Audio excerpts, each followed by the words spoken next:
Hello and welcome back to the next One Piece review and discussion. We are here with another very exciting chapter and seeing a full display of what Eve is truly capable of. Like, it's frightening the versatility and the use of what Eames' power actually is. And we get some idea this chapter because Eames begins to explain what he is capable of doing.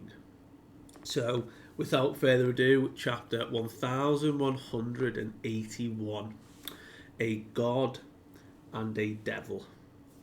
So, we have a cover story request, and it is Carrot looking slightly older now, obviously with time, and she is just strolling along some like panda sharks, like using them as footing to head back to Zoe, it looks like on a signpost. So, looks pretty cool. Nice to see Carrot back in the story, I guess.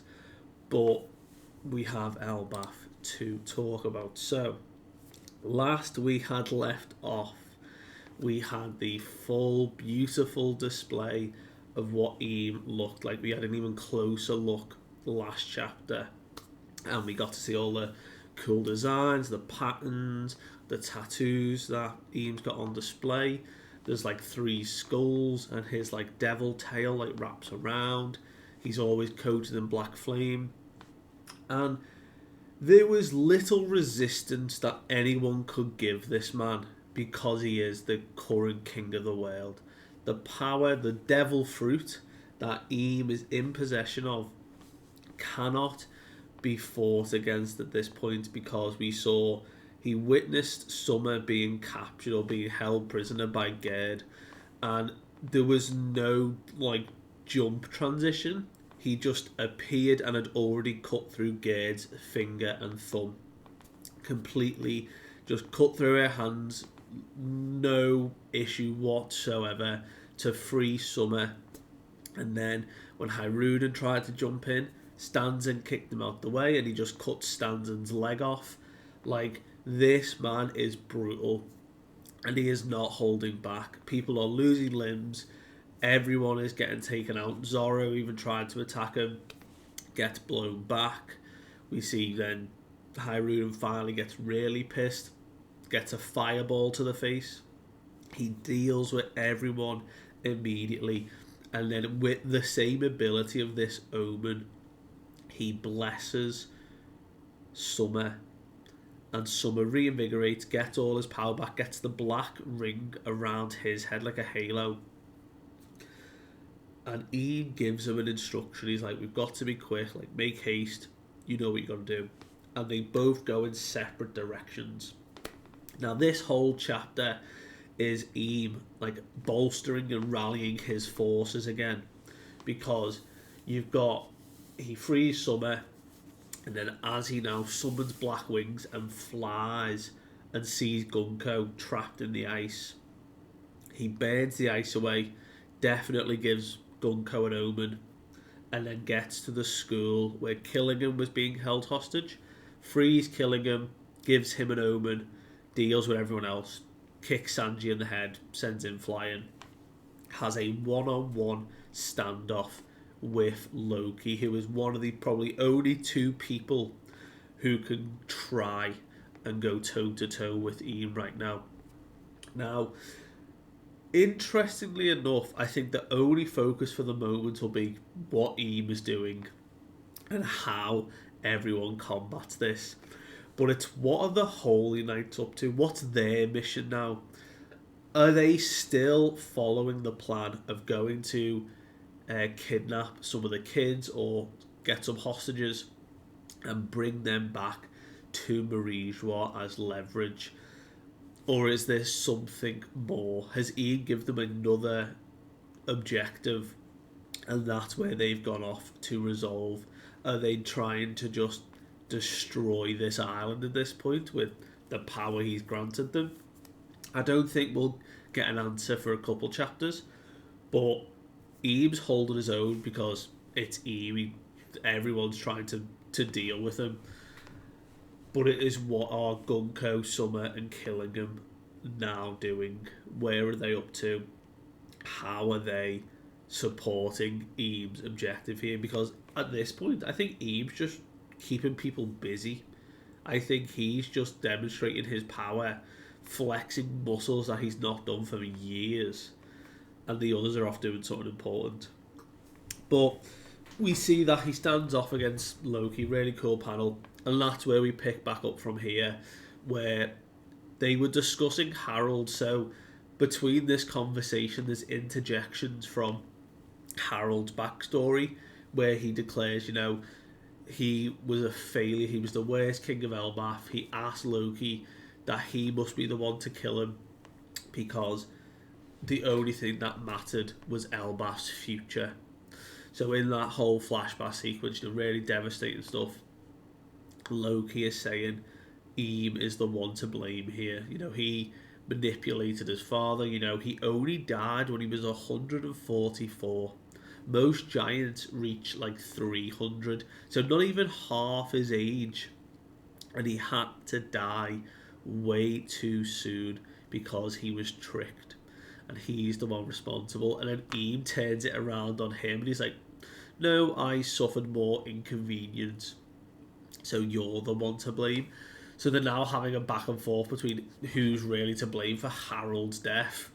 But Loki resorts immediately to bring up Ragnir in full Hammer form, and we see the lightning clouds gather, the rage is building, and in that moment when Harold is saying, he doesn't care if he's not remembered anymore, the only thing that matters is Elbaf's future. And in that moment, lightning strikes, hits Ragnir, and a Ragnar Izuchi, a just big thunder hammer attack, swings down on Eam, and Eam's soul devil firepower summons around him and creates a barrier shield. And like all Conqueror's attacks we've seen, the weapons don't connect. There's a barrier between them, and the lightning flies off one way, the fire goes the other. There's a huge explosion on the island. We see Jinbei is getting pushed back, but he's covering Nami. We see Lilith and Bonnie have grabbed hold of Sanji. Now Sanji's flipped the other way here. Don't know whether it's on purpose, but he's definitely out. We don't know what other condition that he's currently in, other than they're getting blown back as well. But the three of them are together, and Loki reels back from the hammer and is like this dude just tanked that hit, no problem.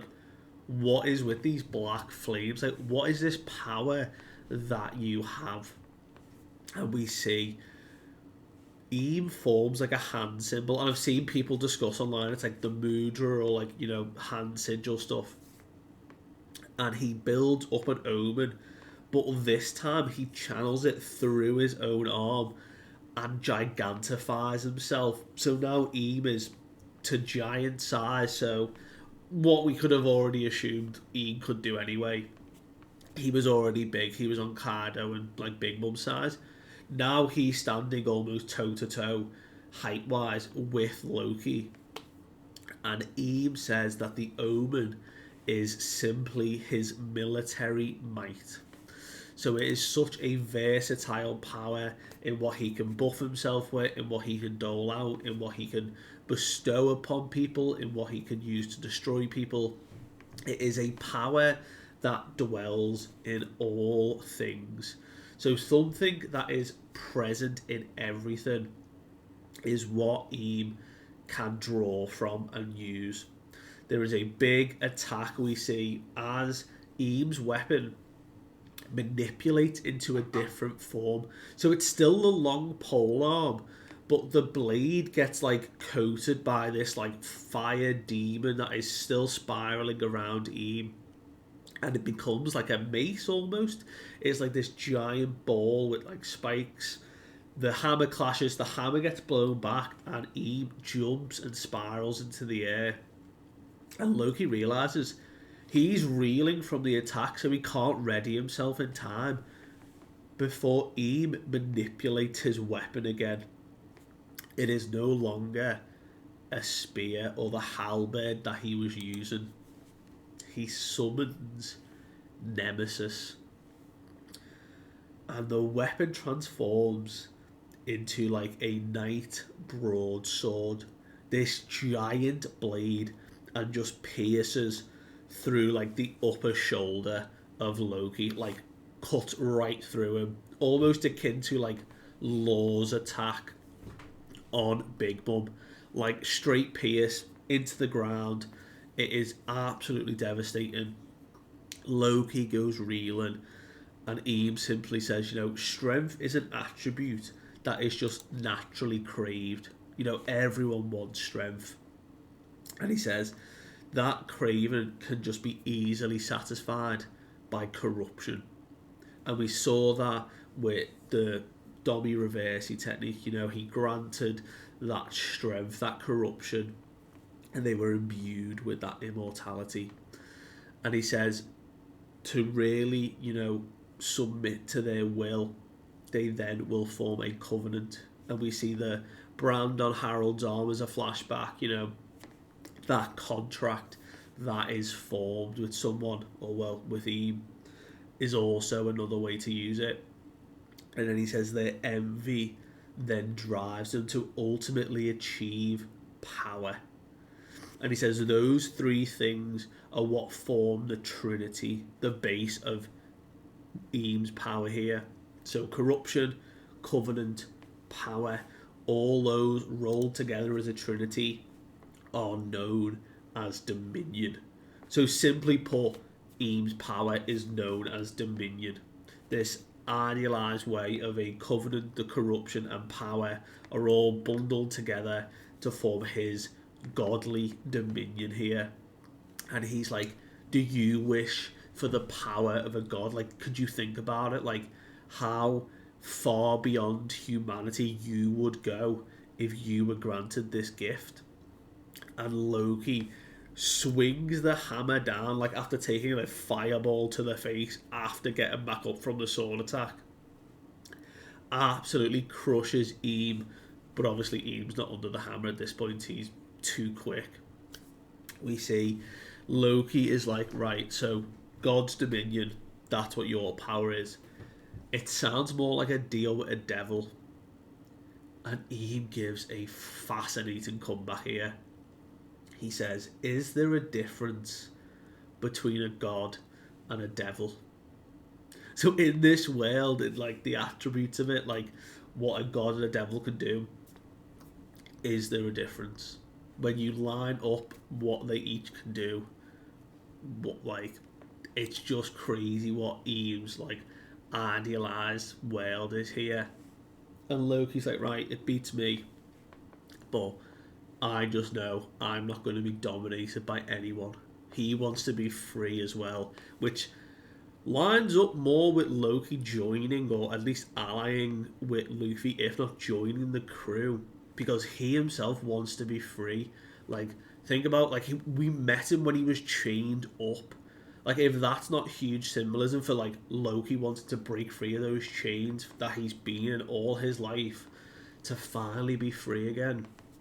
It is a beautiful physical way to demonstrate like him attaining freedom finally. But Ian doesn't give him a moment, and he's like, the world itself rejoices in a state of dominion. So when corruption, when there's an envy for power and strive for it, the covenants are formed, the world rejoices. And then we get an Eam flashback. It's brief. It is like half a page of like a panel. Tiny. Two shadowy figures. And the only thing we hear is, isn't that right? And as Eam flies up into the sky, he like screams. He roars, isn't that right, Joy Boy?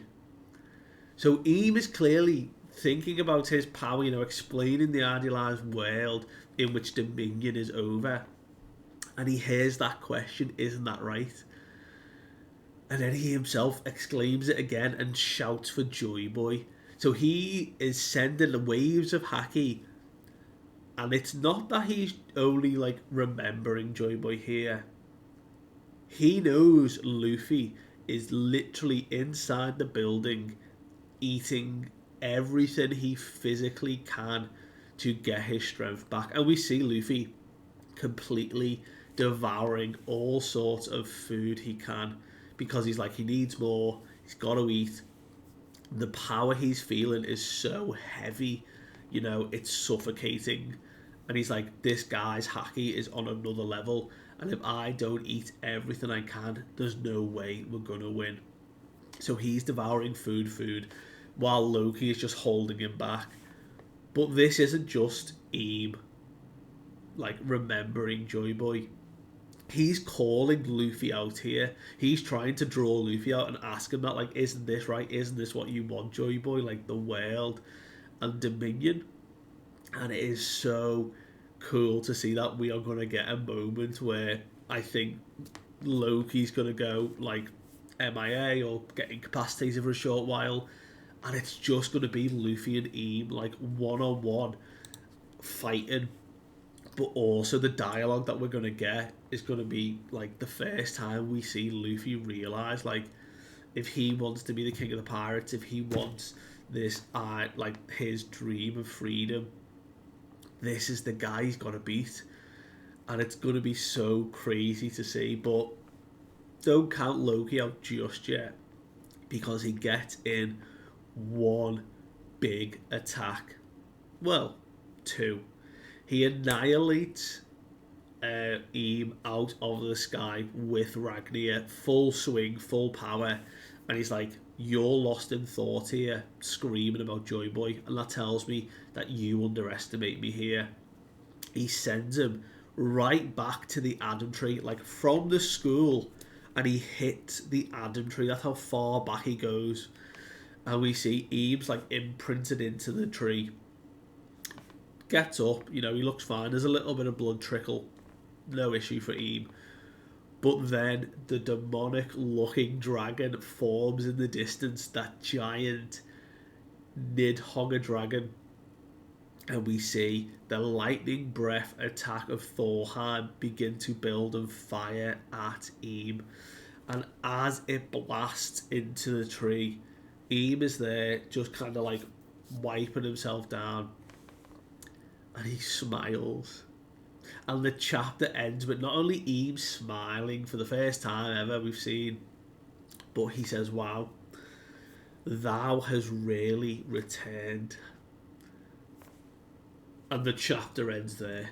We don't get any more to that thought, but is it Luffy as Gear 5 and we see like Nika, or is he talking about the Nidhogger dragon and he's remembering, someone who well back in his and Joy Boy's time who had eaten this dragon fruit, and he's remembering them and he's thinking about them having returned?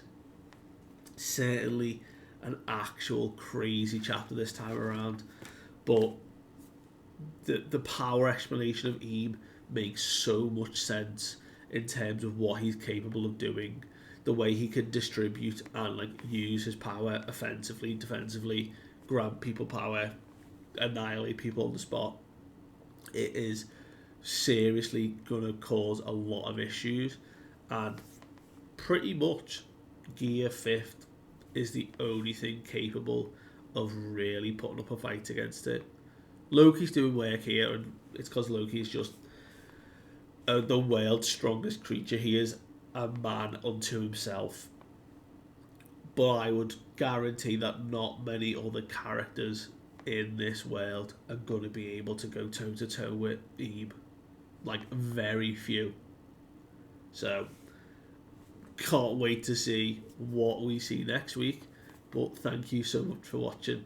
I do appreciate it. Let me know what you thought of this chapter, and I'll see you guys next time. Bye.